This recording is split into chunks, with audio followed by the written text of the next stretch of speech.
Welcome to Solanki education digital. કેમ છો બાળકો? ચાલો આજે આપણે શીખીશું ધોરણ 5 ગુજરાતી સદ્યપોથી પાઠ છે 5મો, ધોયો અને ખાધો. મૂળ નામ પાડેલા નામની જોડ બનાવો. એટલે અહીંયા આપ્યું છે એના પરથી આપણે નામ બનાવીશું. પહેલું અહીંયા આપી છે નદી, તો મૂળ નામ નદી, તો એનું પાડેલું નામ શું છે? સાબરમતી. પછી ઇમારત તો તાજમહેલ, બકરી તો સકરી, પર્વત પાવાગઢ,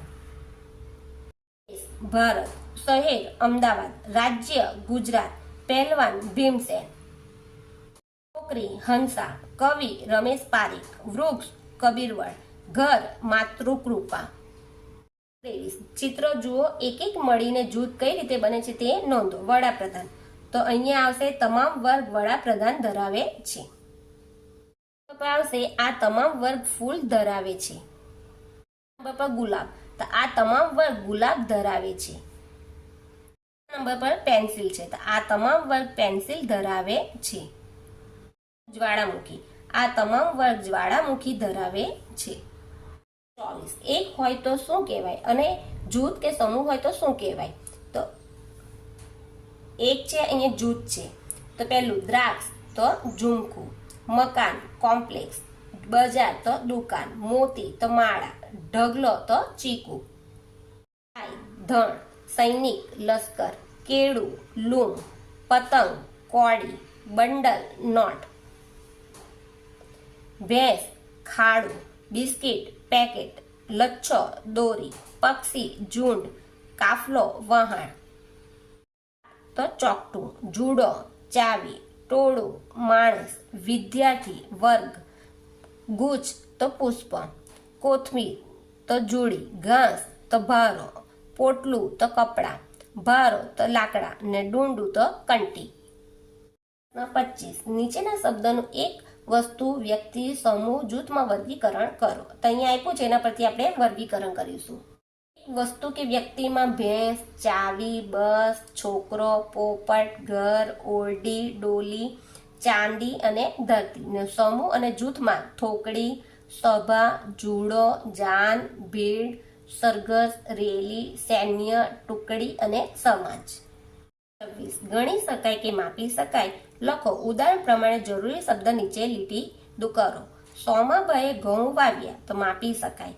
જયાની બુટ્ટી ચાંદીની છે તો ગણી શકાય. અહીંયા લીટી કરવાની છે. કપડાં ધોવાનો સાબુ નીચે લીટી કરવાની છે. આપો તો ગણી શકાય. શેરડીમાં ગોળની નીચે લીટી કરવાની છે. ગોળ બને માપી શકાય. પેટ્રોલના કૂવા હોય ખબર છે એટલે પેટ્રોલની નીચે લીટી કરવાની છે. માપી શકાય. હેતલના ઘરનો દરવાજો લોખંડનો છે ગણી શકાય.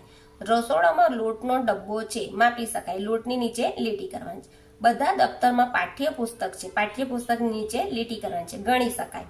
ક્રિષ્ના સાયકલમાં હવા પુરાવા ગઈ માપી શકાય.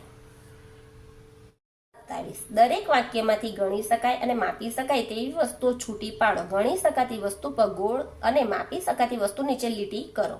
તો ગણી શકાય વસ્તુઓ પર શકાય તેવી વસ્તુઓ થેલી, કોથળી, વાડકો, ચશ્મા, કપ, દાંત, કુંડું, પડદો, ફુગ્ગો અને ચંપલ. માપી શકાય તેવી વસ્તુઓ શાક, દૂધ, દાળ, ચા, ખાંડ, દંતમંજન, ટૂથપેસ્ટ, પાણી, તડકો, નાઇટ્રોજન વાયુ, ચામડું અને પ્લાસ્ટિક. થેલીમાં 5 કિલોગ્રામ શાક આવી ગયું તો અહીંયા લીટી કરી છે. રાજુએ લીટર દૂધની 5 કોથળી ખરીદી તો અહીંયા આપણે ગોળ કર્યું છે. પાર્થે વાટકો ભરીને દાળ પીધી તો અહીંયા લીટી. દાદા દર વખતે 2 જોડી ચશ્મા બનાવડાવે તો અહીંયા ચોરસ કર્યું છે. 1 કપ ચા બનાવવા કેટલી ચમચી ખાંડ જોઈએ તો ખાંડ પર આપણે ગોળ કર્યું છે. દાંત સાફ કરવા તમે શું વાપરો? દંતમંજન કે ટૂથપેસ્ટ? તો દંતમંજન અને ટૂથપેસ્ટ પર ગોળ કર્યું છે. પક્ષીઓ કુંડું ભરેલું પાણી પી ગયા તો પાણી નીચે લીટી કરવાની છે.